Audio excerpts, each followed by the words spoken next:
Hi and welcome to this Champions League podcast. This podcast is a part of Popecast Sport. I'm Oscar and I'm here with my co-host, Daniel. Hello. Yeah, we're here today to talk about the quarterfinals, first leg of the Champions League, and then looking on to the second leg coming in this coming weekend, talking about what we think will happen then. But we're going to start off with Ajax versus Juventus. Now, this game was a 1-1 draw.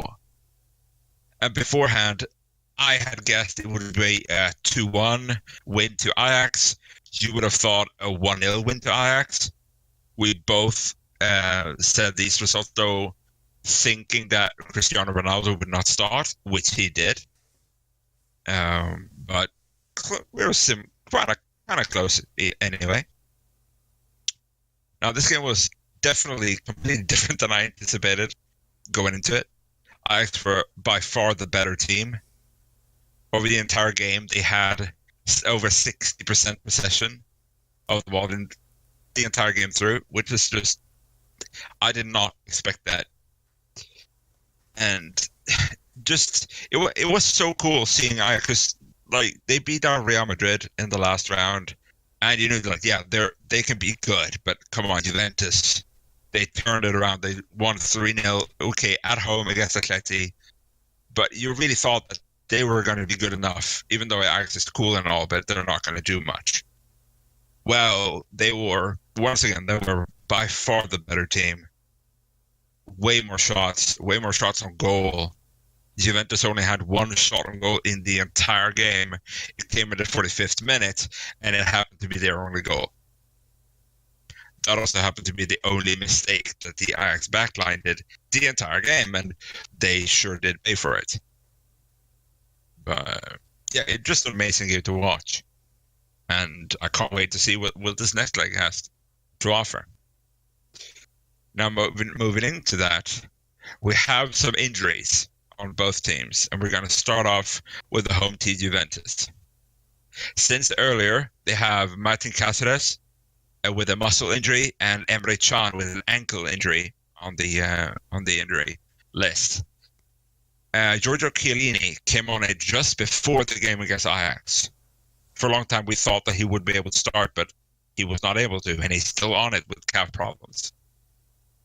And then we have Douglas Costa, who's actually played against Ajax in the first leg. He came on for Mandzukic, I believe it was.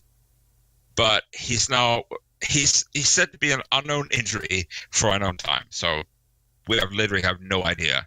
He might be starting. He might be jumping off. He might be, we don't know. But it's on the injury list, so we thought it was worth mentioning. We also have Blaise Matuidi on the injury list for Juventus with calf problems as well, just as Chiellini.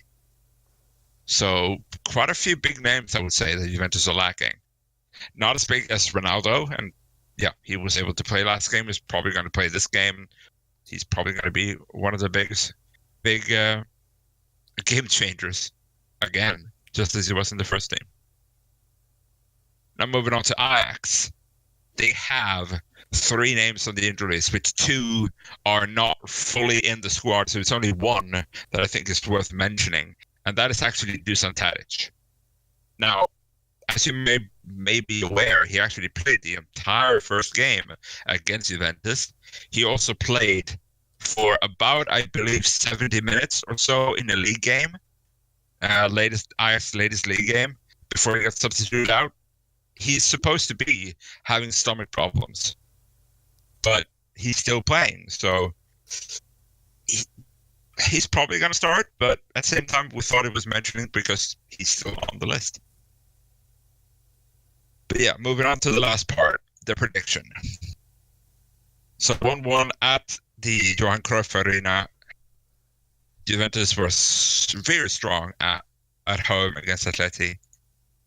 I'm going to go for a 2-1 win for Juventus, which would turn into a 3-2 over 2 legs and Juventus on to the semifinals.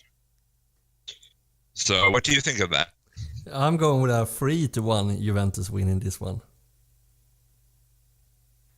So I'm going to be a pretty big result because even if Ajax was the better team in the first one, I don't know, like they didn't get paid enough for it. And like going to Italy and they need to do no mistakes at all, apparently, because it pays off Juventus straight away. I have a hard time seeing that happening again. Like, they had their fun now with Real Madrid. Like, I don't think the same thing will happen anymore. No, I agree with that. It's an anomaly. It feels like it should be an anomaly that Ajax can go to a big place like Santiago Bernabeu back then and win with 4-1 against such a big team as Real Madrid. They should not be able to do it twice in 2 games in a row. So, yeah. They did a valiant effort, and I will enjoy seeing whatever happens in the second leg, but I don't think it will be enough for them. Oh, I have a hard time seeing that too, but you never know. Yeah. The last game certainly proved that. Exactly. They weren't in a good position against Real Madrid before the last game either, if I remember it correctly. Oh yeah, they were down 2-1. Exactly. That so was even worse than they are now. And they turned that around, so you never know. Yeah. Interesting, definitely. Yeah. So moving on to the next game, that's the match between Barcelona and Manchester United. And the first game there ended 1-0 for Barcelona with a own goal, according to the official. The official version when it comes to that. Luke Shaw got the own goal in that with a really weird, what should we call it, heading thing that just happened to go on him. And it was going into the goal anyway, so yeah. That's on a whole other topic in one way. But the Barcelona did the best in the beginning of the match, but then it started going back and forward. And Manchester United was in one way better in the last part of the match. They were really trying to score. They, I believe, didn't get a shot on goal per se, but they were better until they were going to shoot. In that way, if you get what I mean. But really great match in a lot of ways. I have to add that. In so many ways, it was a really tough fight for a lot of players. It was way more physical than Barcelona are used to. I could tell you that much. You could see that on them. But yeah, just a 1-0 win away. That's what I got from it. And in my opinion, maybe it should have been 1-1 when you look at the match. But if we're moving to check how the facts before the second one, we have some injuries. Let's start with the home team, that is FC Barcelona. We have Ivan Rakitic with fever. Like, that's day to day, and he could be back. Maybe it's not. Maybe it's on the bench. You never know with fever like someone having fever. You never know about those things when it's back. And then we have Sergio Roberto with a calf injury, and it's unknown on him when he's back. We also have 2 other guys, but Rafinha is out for the rest of the season, so not counting him. We also have Vermaelen, and he's with a hamstring strain, and that's totally unknown. So, moving on to Manchester United. We have Eric Bailly with a head injury, unknown time that he's away. And this is the weird one, Ander Herrera. We have checked 3 different sources, and they're not agreeing on him. But the official version that is muscle injury and late April. That's what we could read out of it. And then we have excuse me for this, I'm always bad at pronouncing. Nemanja Matic with an illness and unknown. That's also a thing. You never know with illness when he's back and all that stuff. And we also have Alexis Sanchez with a knee injury, unknown. And we have Luis Antonio Valencia with a calf injury, also unknown. So that's really the injury list for that ones. And we actually, we have a suspension also in Manchester United on Luke Shaw for too many yellow cards. He got that in his last match. It's just unlucky to getting enough cards to be suspended the next match and get an own goal in the same match. Totally unlucky in that way. So if we move on to the prediction part, this will be a shocker for some of you. I'm going with a 2-1 away win for Manchester United. So what do you think, Daniel? Yeah, that is a little bit surprising. I agree with that. That would mean that Manchester United would go in on away goals, I believe, correct?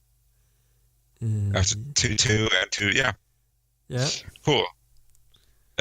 I'm not that positive when it comes to United, sadly. I think that being at home, Barcelona is just going to do better than what they did at Old Trafford, and they're going to win 2-0. Oh. So, moving on to the semi-final with 3-0 in the bag, according to me. So, yeah.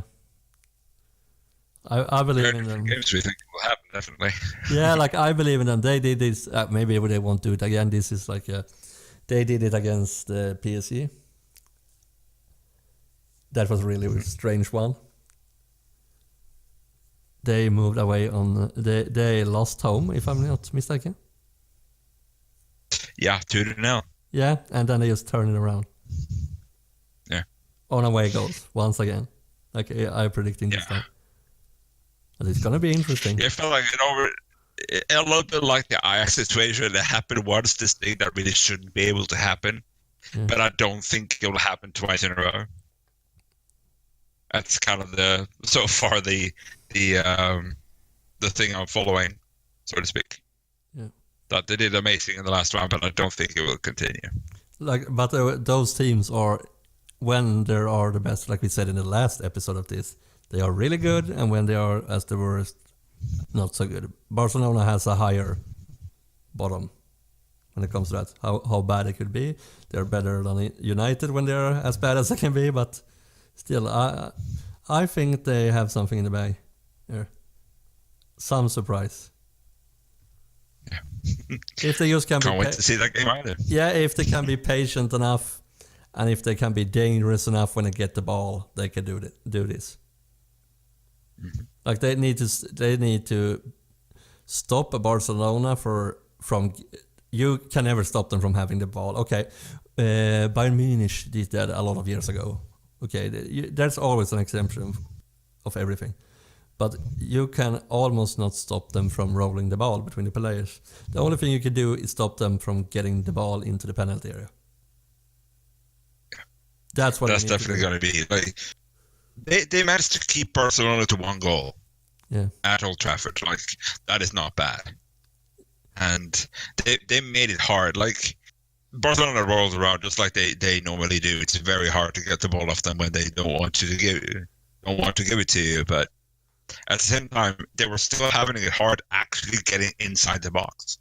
So it's not impossible for United to turn this around. Exactly. They need to be patient. They need to work together. They need to move as one, almost. Like Ajax have done in some matches. They're like moving as one. But they need to do that. They need to be patient, and they need to be dangerous when they get the ball. Yeah. Like they need to hit the goal. Yeah, they won't get many chances. I'm predicting like maybe they get 3 or 4 chances. They have to hit 2 of them at least to get through this. Because they won't be able to like stop Barcelona from scoring at all in Barcelona. I don't think they will pull that off. So like I said, they need to put like at least half of the chances in the goal. to be able to win this. Yeah. So now, moving on to the next game, we have Porto against Liverpool. Now, in the first game, Liverpool went out 2-0 winners in a very even game. Not score-wise, but actually kind of similar play-wise. Now, ahead of time, I thought Liverpool was going to win with 3-0. You thought they were going to win 2-1. So once again, we were very close with our predictions, but none of us really spot on. Now, this game, if you look on the statistics, we have both sides had 3 shots on goal, but Liverpool had 15 shots versus Porto's 8. And Liverpool had 65% possession. But it kind of feels like with Liverpool, they can have a lot of possession without you really noticing it. But I can say, watching this game, I don't remember them having that much of the ball. I mean, Porto had bad first half. They were way better in the second. Liverpool had very hard to break them down. And it wasn't the first that the damage was done. First by Naby Keita and then by Roberto Firmino. And if you look on the second half of that game, the return leg in Portugal can become a real battle. If you look on the first half, though, Liverpool is just going to completely run away with this. So I'm guessing that they're going to be like the second half more than the first half, but time will tell. Now, looking at injuries going into this game, Porto only has 2 guys on the injury list, and none of them is actually in the Champions League squad. One of them, Vincent Aboubakar, was on the list, but with his cruciate ligament rupture, that is still unknown when he'll be back. He was taken out of the list earlier this season. Now, Liverpool, on the other hand, have 2 midfielders actually, missing. Both have Adam Lallana, gone with a muscle injury, and we have Alex Oxlade-Chamberlain away with a hamstring injury. Now, we can say we found here that Oxlade-Chamberlain is supposed to be back in training, but we don't really know what that means. That could be like he might be ready for the game. He might be ready in 3 months. He's training again, but yeah, that's really all we know. So looking at predictions for this game, I'm actually going to go with a 1-2. So Liverpool win with 2-1. And going to go away with a 4-1 overall. And it's going to be a close one. But I think even though Porto is going to get a goal this time around, which they weren't able to do in the first leg, it's not going to be enough. Liverpool is just too good. So, but what do you think? I'm going for a 1-1 draw in this match. I also think that Porto will be able to score here. And I think they will do better in this one.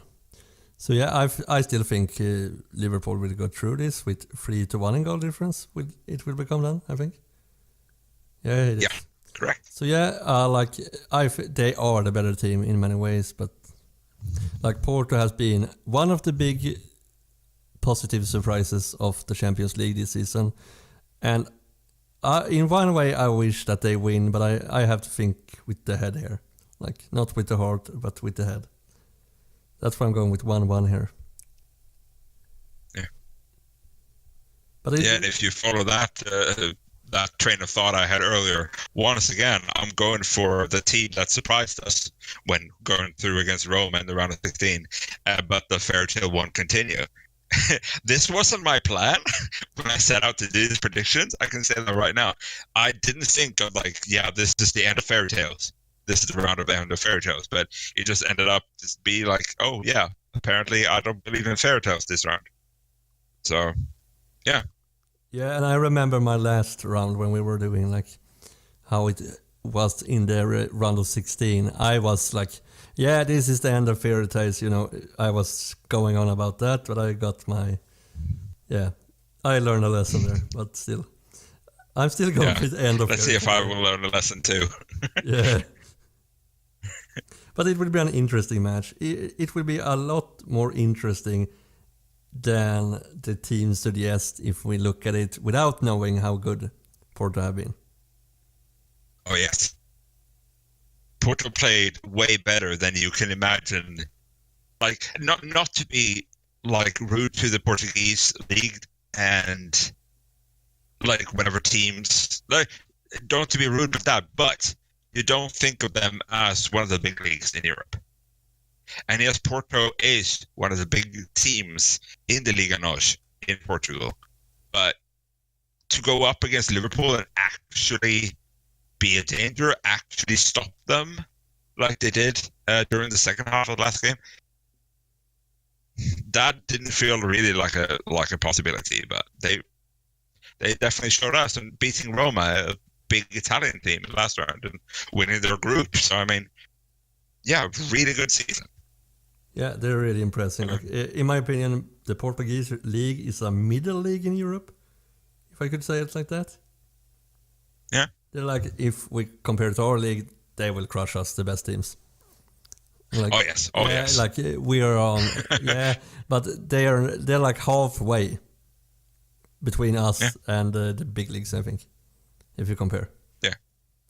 The best teams can, like Porto, we have Sporting Lisbon, and we have Benfica. All three of them, I think, on a good day could challenge in the Champions League. Maybe not get this far, I would say, that Porto has done now, but they would definitely be up here and actually challenge. You can never see a Swedish team do that. Although the bottom team of the Portuguese league, I would say, no, they're nowhere near. So, yeah. Probably middle. We have been once upon a time. Yeah. And many years ago. Yeah. But still, that's not where we are today. And I'm going. This will be the end of fairy tales if you look at our predictions in that way. Yeah. But yeah, if we move on to the last match, that we have Manchester City and Tottenham. The first match in London at the new Tottenham Stadium, by the way. That match ended 1-0 to Tottenham with a really interesting goal. Like, it was so close to be outside, but that he were amazing there, so yeah, hats off for him.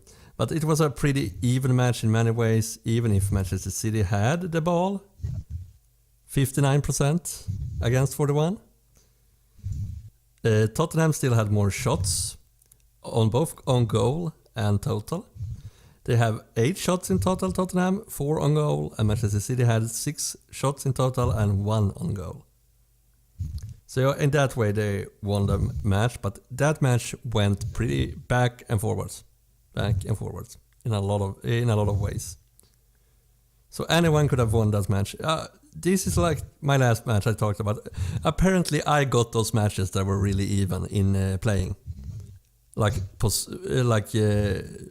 play-wise, and pretty even scores.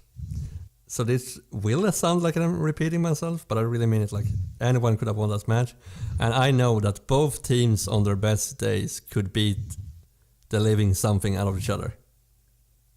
Like, if the other one has a bad day and one of them has a really good day, that could really pull away. So yeah, this will be a really interesting one in the second match also. Like, this could go either way. Because I have seen a lot of times when they win big against each other.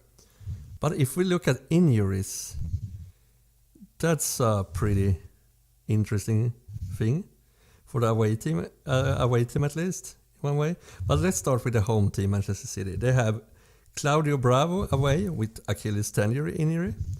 He's supposed to be back in training. I haven't heard a lot about it. We have Bernardo Silva with my favorite injury to say, the thigh injury. And unknown on him on the time. And we have Alexander Zinchenko on a hamstring strain. Unknown also. That's for the home team, Manchester City. But if we look at the away team. That's way more interesting if you like going to predict this one. We have Dele Alli with a hand injury, unknown time. We have Serge Aurier with hamstring strain, day to day. We have Eric Dyer, hip injury, unknown time. We have Harry Kane, that's a big one, with an ankle injury, unknown time. We also have Eric Lamela, hamstring strain, unknown time. And we have Harry Winks with a groin injury at unknown time. But I have to add, if you remember the matches against Borussia Dortmund that Tottenham had, the first one they were without Harry Kane and they won 3-0 if I'm not mistaken. So yeah. They could make it. They have actually, funny enough, around that time when Harry Kane was injured last time, they were better without him. As soon as he came back, they lost. So you never know. He's a big and good player in many ways. He's amazing in a lot of ways. He can change a match. But still, they're not totally, even if, they're missing a lot of players offensively. But like, they could find a way to be able to pull this off. And this is a really tough one to predict if I move into that. I'm actually going, even if I say that, I'm going with a 2-0 Manchester City win. Because it's at home. I always say that I don't care about home advantage. But Manchester City home and Manchester City away is totally different things sometimes. They have been beating teams really big at home. Big teams, like huge teams. So, I'm going with 2-0. What do you think, Daniel? I'm going with the 2-1. Which, if you know your math and the rules of football, Tottenham is going to go through on away goals. I think, just as you mentioned, City is going to be the better team. But I think just as they were hard to break down at the Tottenham Stadium, I don't think they will be any less difficult to break down now, even though they are going to lack some defensive players as well as offensive. If we say this injury list, this very long injury list, that none of these players will be able to play, they're going to miss definitely some key personnel. But I think they're going to concede 2, but then probably with Son, to be fair, so for just that one goal that's going to put them through. So, I see a game dominated by Manchester City, but Tottenham managed to go through anyway. Yeah, the funny thing is with City, they have a lot of good players forward, like when they have the ball going forward. But sometimes you could say this in a diplomatic way. Their defense has a lot of improvement potential, if you put it nicely. that is a nice way to say it. Even though they have paid a lot for that defense, but sometimes it's still lacking. Yeah, like if City is gonna keep it 0, if let's say Stones play, he need to be as good as he was in the World Cup some matches. They need Company as his best. They may need Otamendi without the stupid decisions. Also referring to the World Cup sometimes there, and in the league, and everywhere. They need to the whole defensive line. I don't know what player it is. I just took examples there. Their whole defensive lines need to be perfect. Yeah. Because sometimes they start being sloppy, especially if they go into a 2-0 lead early. That's so dangerous for them. They get sloppy sometimes, and they just relax too much. So I'm thinking that they will go into 1-0 around halftime. Then the 2-0 will come really late. So that's the only way they will get away with 2-0. But that's the thing I'm going for. If that 2-0 comes too early, they will get sloppy.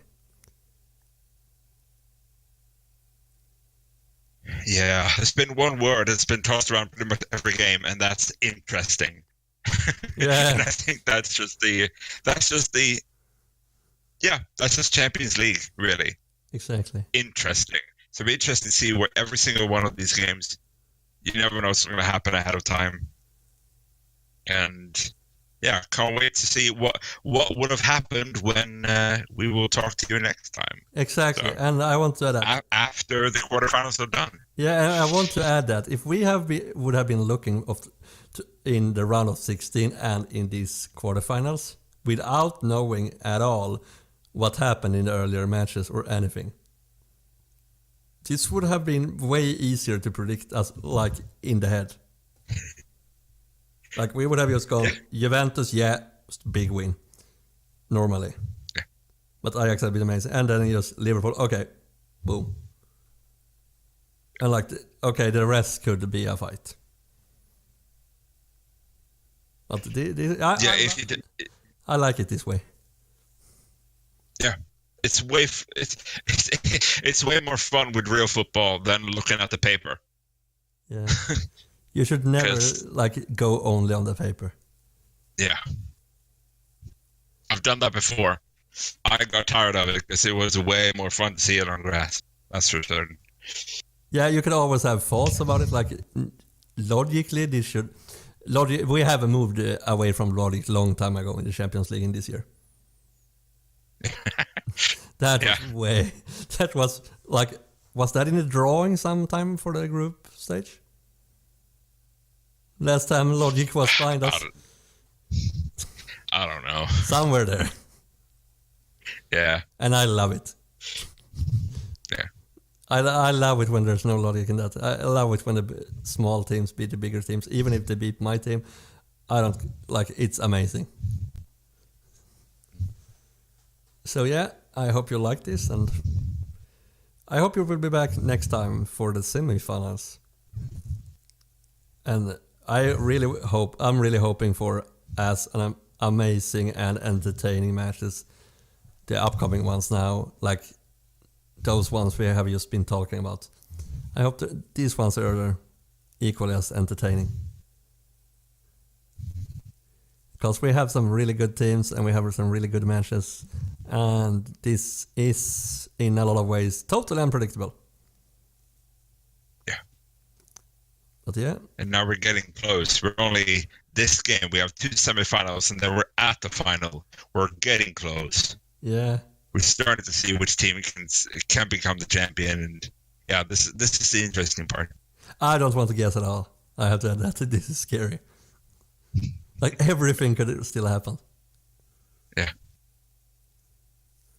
But yeah, that will be it for this time, and we will be back in the semifinals.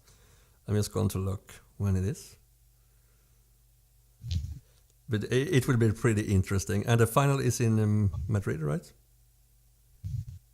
That's wrong? I believe so. Yeah. You could always correct us there. Yeah. But the semifinals begins the 30th of April and the 1st of May. That's the first leg in the semifinals. And we'll be back shortly before that. Yes. So yeah, I hope you like this, and considering if you're on the podcast version, considering checking out YouTube, and if you're on YouTube, check out the podcast version. I'm leaving links in both. But like I said, thank you for listening, and thank you for watching in case you're watching on YouTube, and yeah, we will be back then. Bye. Bye.